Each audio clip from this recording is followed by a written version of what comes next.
Hey dreamers, this is Jade and I'm back with episode 38 of my journal with me. As usual, well, maybe not so usual all the time, but I've already done my preliminary sketch of the image that I wanted to put down for this layout, as well as a little bit of lettering on the other side, just because you guys know that I like to try to keep the time count on this thing a little reasonable. So, here I am just taking my uni pen and doing the usual and outlining um, my image first, and then I'll go back in and erase the pencil lines here. And basically, this layout or spread is about me catching up on my leisurely activities. Most of you guys who are regulars here know that I love to read. I haven't been able to read as much as I would like lately because I've been doing and involved with other things, which is cool. Love that as well, but I used to fly through books. But anyway, I've been really into self development books lately, and I've been missing my fiction. So, what I've decided to do is read a self development book and then switch off and then read one of my fiction books that's been sitting on my shelves, and then just kind of go back and forth until one or the other runs out. And I'm never going to run out of fiction. So, I don't think I have to worry about that. On the other side, I'm trying to get some lettering done. I don't like the way that it turned out, so I grabbed some paper bag and covered it up. And this is just a tip or lesson for everybody. I mean, if you're a journaler, I think you probably figured this out already, or a creative journaler. But if there's something in your journal that you put down that you don't, because I was considering scrapping this whole thing or just putting a journaling card over it.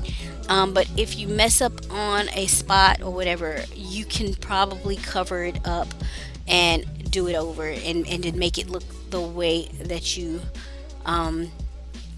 want it to look. So I was glad that I was able to do that instead of scrapping the whole thing, because that would have sucked. But so yeah, that's just what I'm doing here. Getting my lettering done. I messed up the E on the love the last go around. So yeah, and I'm also got to catch up on one of my shows. I hadn't seen it in a while, and I knew the 2 hour movie finale of Being Mary Jane had come out back in April, and I still hadn't watched it. So I wanted to go ahead and finally catch up on it and see what everyone was talking about. Now, with that said, when I went back to watch the movie, I realized that I hadn't seen like half of the last season. I watched all the way up until, if you're familiar with the show, you'll know what I'm talking about. All the way up into the episode that she had gotten intimate with Justin. And then after that, I hadn't seen anything. I didn't realize I had missed a whole half a season. So it was fun catching up on the rest of that season and then watching the 2 hour finale movie. Now, I agree. A lot of people say that it was rushed. I agree. I think they probably could have taken a whole nother season to wrap her story up. However, for what it was, I actually really enjoyed it. Just because, well, she ended up with who I wanted her to end up with anyway. I really liked the other guy that she had been dating before Justin. But to me, her and like she always called him her unicorn. I feel like they meshed a lot better than her and the other gentleman. So yeah, I ended up loving it. I know a lot of people were not satisfied with it. It was rushed. I definitely agree with that. But anyway, oh, and a cool fun fact about Being Mary Jane, the guy that plays her younger brother, PJ in the story, I went to college with him. Sweetest guy. His name is BJ Britt, and I used to call him Smiling BJ because every time I saw him, he had this huge grin on his face. Like, what's going on, BJ? And everything. He was very positive. He was a very pleasant and positive person. So it's so good to see him doing what he loves and being successful at it. So it's really cool to see. So kudos to BJ.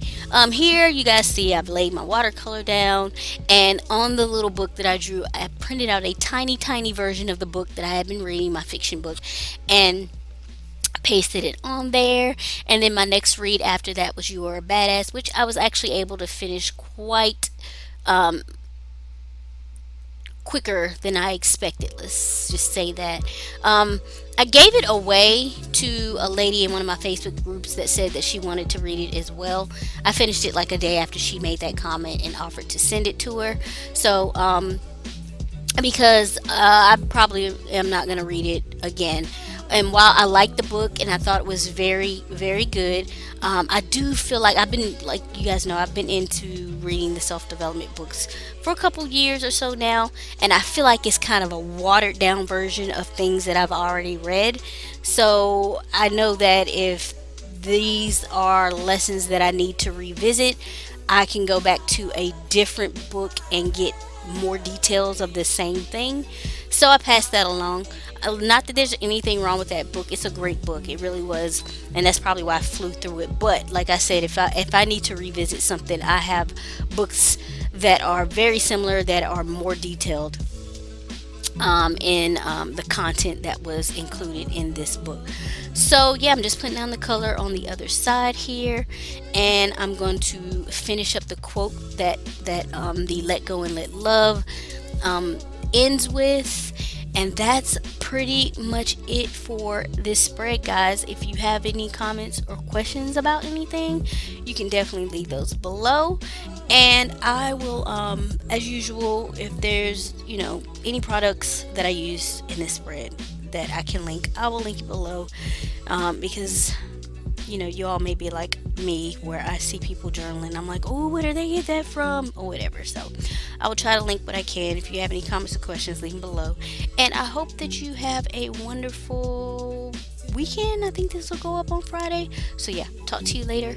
Have a good one. Bye.